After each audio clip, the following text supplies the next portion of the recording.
Because if you don't insist on your values, somebody else will come along and they'll impose their anti-values on you. In a sense, you could say that this is evil. It's an inversion of nature. It's an inversion of goodness. Good becomes bad, bad becomes good with these people. You are not to them what you think you are. You are not to them what they've told you you are. You're not.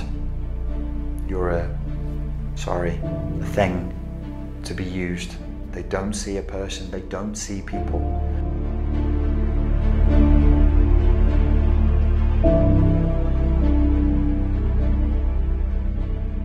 Here is a test to see if the person that you're dealing with actually has narcissism, and then what you can do to start combating that and to free yourself from this situation. Now, I don't know why you're here. I don't know why you started looking up narcissism and narcissistic personality disorder, but presumably it's because at some point you observed certain patterns of behavior that were consistent across time that you felt were cruel or dismissive or showed like a marked lack of empathy. Am I right?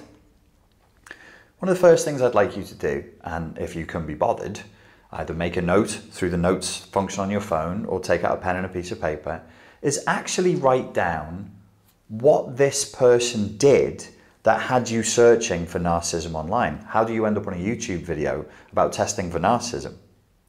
You've observed a pattern of behavior in somebody in your life and you're thinking, is this person actually a narcissist or not? Now, obviously, I can't give you a clinical diagnosis, but I can say whether they're acting, I can give you a method that shows you to the degree that you need to know whether they're behaving narcissistically with you. Now, whether you're caught up in somebody's narcissistic defenses or whether they actually have narcissistic personality disorder can become a bit of an academic point depending on the scenario you're in. So, how are we going to do this? You need to have very clear in your mind that whether you're dealing with just narcissistic defenses or narcissistic personality disorder, what it is that you would do about that if you got a positive test result. If you found out that they were positive, either for narcissistic defenses or for narcissistic personality disorder, what would that make you do? What would that decision would that lead you to take? Would you be like, okay, that relationship is over. Okay, I need to speak less to that person. What would you do?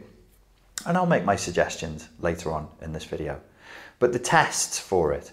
On an earlier video, I suggested that one of the things that you can do is you can tell the person who you think has narcissistic personality disorder no. When they make a request of you and they ask you to do things, if you smile and politely say no, and they have an extremely emotionally dysregulated response to that, that's an indication that you're dealing with somebody who's not very well and probably has a very narcissistic way of operating in the world, even if they don't actually have a clinical diagnosis of malignant narcissistic personality disorder. No adult under reasonable conditions should fly into a temper or start sulking just because somebody has told them no. When we grow from infancy into adolescence, into adulthood, we are supposed to hear multiple no's. And these cause us to grow and to mature and to develop empathy and to accept that we are not the center of the universe, that other people have a will, that other people have desires and fears and drives and goals, not just us. And this is how we begin to develop boundaries. It hurts a little bit to be told no. It hurts to be rejected and to have your request refused, but it's quite healthy and it's an essential part of growing up. So when you've written down and you've identified, this is the pattern of behavior that I saw that this person was engaging in that made me start to search on the subject of narcissism. Maybe there's more than one. Maybe there's 3, 4 different things that they would do. Write those things down. And when those things start to come up, refuse them. Refuse them. Just say no to them and smile. That's the first level response. The second level response is, and this is a little bit more dangerous, look after your own safety at all times. It's down to you to use this information in a safe, mature and adult way, is you can start mirroring it back to them. So if this person is gaslighting you, if this person is lying to you, if this person is withholding information, if this person is talking about future scenarios that they're building with you that they're going to do, but you found out they have no intention of actually following through on that, you do the same thing to them. Now, we're not children. This isn't tit for tat. This isn't revenge. He pulled my hair, so he pulled my hair, so she pulls his hair back and kicks him in the shin. We're not children. You are an adult. I presume good faith. I presume good intention. If you don't have good intention, go away. You just want to know what you're dealing with. If you say no to the things that they do calmly and pleasantly, and they fly into a rage or they sulk for days, or there's a huge emotional response, that's an indication that what you're dealing with is a very, very fragile, non-resilient and narcissistic approach to life and to relationships that's very, very self-centered and highly toxic, and probably would score somewhere on the spectrum for narcissism. If you reflect back and you do to them what they have been doing to you, try and do it with the same tonality, the same body language. If they stare at you without blinking whilst they do it, you do that. If they whisper things and then you say, "What did you say?" and they say, "I didn't say anything," you do that. If they make a claim when you're arguing and then 30 seconds later they say that they didn't say that, you do that as well. Don't be childish. This is not a means of revenge. This is not take revenge on a narcissist. You do this once, maybe twice. If they fly into a rage, when you give them back up the pipe exactly the energy and the strategies that they've been giving you, my friend, you're gonna have to accept that there's something seriously wrong with this person, and it's probably the case that they're somewhere on the spectrum for narcissistic personality disorder. So, number one, you want to be figuring out what their behaviors were. What did they do that caused me to look this up? Number two, you want to actually think ahead of time what you will do about it if you get a positive result on this test. Number three, the soft version is when they do those strategies, you calmly smile and just say no. And look at them and just say, "No, we're not doing that. No, I'm not doing that." Whatever the request is, whether it's an explicit request or a subliminal request, you simply calmly smile and say no. And you look at the emotional reaction. And the fourth thing, the more dangerous thing, is you actually do to them exactly what they've been doing to you, and you see how they respond. If they fly into a rage, if at this one where you say no, they fly into a rage or they sulk ferociously, you've got a problem. You've got to accept that as a positive result. If you do this and you do exactly unto them what they've been doing to you, and they fly into a rage or there's some terrible emotional outburst as a result of that, you must accept that that's a positive result. Whatever you said you would do before you did the test, you now must follow through and do it. Now let's get to the point where we combat this, where we start to follow through and we start to actually set boundaries with this person, which is extremely hard to do in a narcissistically abusive relationship.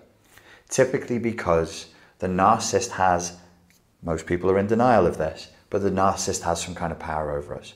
If it's your mother, you're gonna have to interact with the reality that you really want your mother's love. If it's your boss, you're gonna have to interact with the reality that you really, really want this job, and the reason why you're putting up with the abuse is because you are financially insecure and there's no other job like this anywhere else, or whatever it is. If it's with a lover, it's because you really, really don't want to lose them and you're scared of being on your own. Whatever the harsh truth is, before you start to combat them, you must look at it. It's unpleasant. I'm sorry you're even watching a video like this and taking advice like this. You must already be in a dark place. I know I've been there multiple times. But this is necessary if you're going to have any chance of freeing yourself. What is in room 101? You remember the film 1984, the book 1984? The worst nightmare possible for every prisoner was in room 101. What's in your room 101? What's the nightmare that you don't want to face? Mother doesn't love me. I don't have another job if I lose this with my boss. My partner doesn't really love me and I'll be on my own. Whatever it is, face it.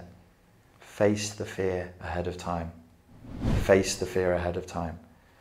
Their power over you is in your fear of whatever is in room 101.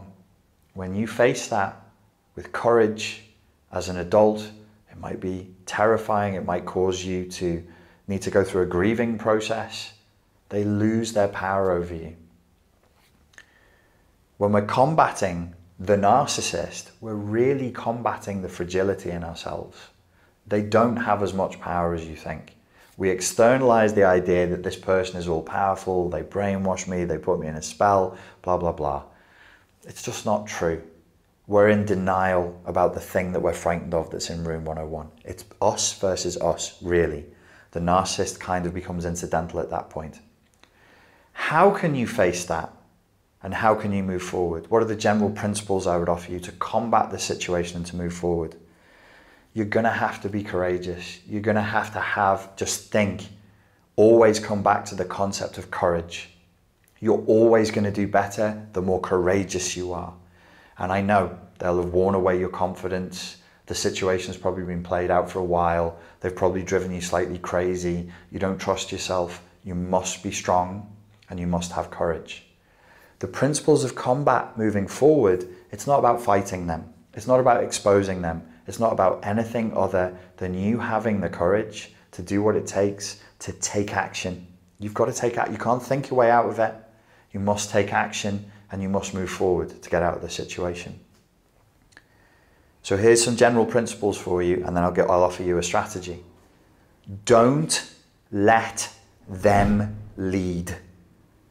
If you got a positive test result, don't let them lead anything in your life. There will be scenarios for some of you where this is simply an impossible request.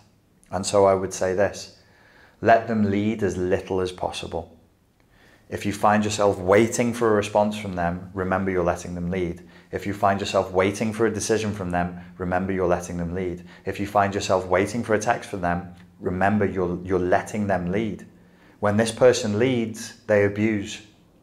Leading is abusing. All communication from somebody who's on the spectrum for narcissism is an opportunity to abuse you, and they will take it. They will take it. They function like artificial intelligence. They function like machines. They all do the same thing wherever in the world they come from. England, Australia, Japan, Africa, Kazakhstan. They all say the same things in their native tongues. It's like they all go to the same training school. Let your hope die. Despair. How awful. There's some loss here that you're avoiding. That's why you're watching this video. Despair. Grieve. Despair. Let go of the hope that they're going to change. They're not going to change if you got a positive on this test. They're not going to change. You are not to them what you think you are. You are not to them what they've told you you are. You're not. You're a thing to be used. They don't see a person. They don't see people. The narcissist is the loneliest creature on earth because they're the only person on earth. They're like the little prince on that little planet. They're completely alone. I'm not saying that so that you feel sorry for them and, oh, I'll try and join them. You ain't joining them. There's no getting through that narcissistic bubble. There's no penetration. There's no possibility of intimacy with them. Not true intimacy, only the semblance of it. And you know that in your heart of hearts, which is why you're here and you're still watching to this part of the video, because you know it's unpleasant, it's painful, but you know what I'm saying is true. Don't let them lead. If you have a chance to take control of a situation, to move forward, stop waiting for them to show you that they're any different from what they've shown you before. They already showed you. Listen to what they've already told you about who they are and how they act. Listen to them. Accept it. It's sad. Despair, grieve, and leave. If you have to let them lead as little as possible. Take as much control in your life, because they'll put you in a receptive position. They'll cause you to wait. They'll cause you to feel like you have to wait for them to make decisions. Don't. You move forward now. They've put you in a position of waiting, of feeling sad, of feeling on the back foot. You move your own life forward now. That's the rule, as much as you can. The next thing is you should really be trying to either reduce contact or eradicate contact. If you can eradicate contact, you will heal so much faster. If that's not practically possible, reduce the contact down as much as possible. If you're texting, text less. If you're If you have to text them to arrange something, use fewer words. If you're phoning them, be on the phone for less time.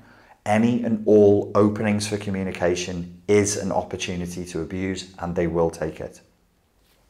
My final point that I would suggest for you moving forward is to say, like, you know, how would any of us get trapped in a position like this?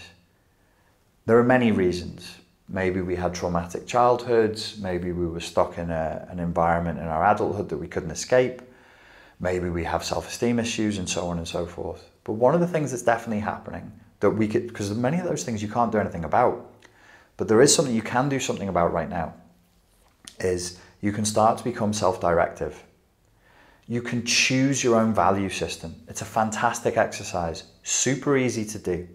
Put into your favorite search engine, list the values. There are multiple websites that will give you just words, 500 words, 1,000 words of values. Take your time, take a pen and a piece of paper, go through that whole list of values and pick out your top 10. If you've never done this before, don't worry about it. Just pick out the ones that appeal to you. Like a kid in a candy shop. I like the look of that one. Independence, bravery, intelligence, love, empathy, passion, just whatever you want. Put them down on a piece of paper. Organize them by order of priority from 1 to 10.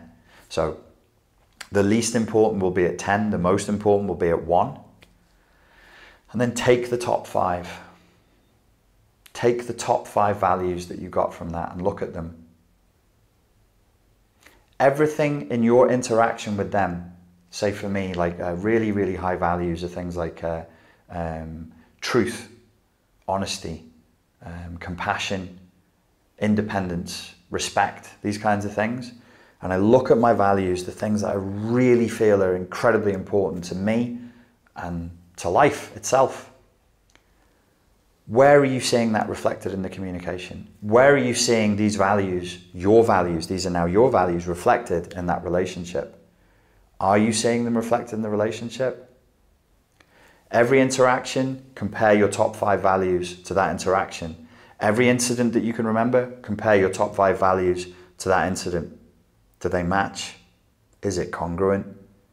If it's massively incongruent, if you care about truth and this person's a liar, if you care about congruence and this person's a hypocrite, if you care about intelligence and this person's dumb, or you care about kindness and this person's cruel, you've got to look at that and say, this is not congruent. It's your life, not theirs. If you want your life to be about these top values, you are the one who has to make that happen. Nobody's going to help you with that. Well, if you pay a counselor or a therapist or you watch some YouTube videos, you get a little bit of help. But you in your life, you have to insist on these values. Because if you don't insist on your values, somebody else will come along and they'll impose their anti-values on you. Their anti-values, their junk values.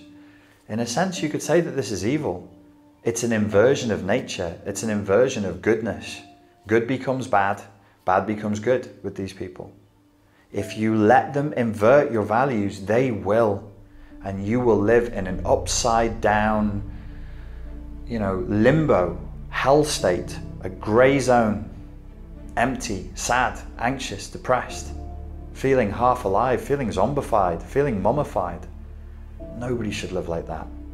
Have your values, be courageous, and stick to them. If you move forward in accordance with these values, and you take care of yourself, and you take care of the people who truly depend on you, who truly care about you, and you take care of this moment, checking with your values. Am I moving in accordance with my values, yes or no? You keep moving forward. You make it happen. Do not let them lead. You instill your values in your life, or they will carve out your values and they'll put their junk values in there, and your life will suck. Sorry it was a bit of a heavy video, but it's a bit of a heavy subject. That's it. Ladies and gentlemen, thank you for your time and for your attention, and I look forward to speaking to you all again very soon. Cheers. If you liked this video, and I hope you did, please give it a like, comment on it, and feed the YouTube algorithms and help it to become more popular. If you enjoyed it, please subscribe here, watch one of the other videos here, and you can join me on my Instagram every day for a live Q&A. Thank you very much.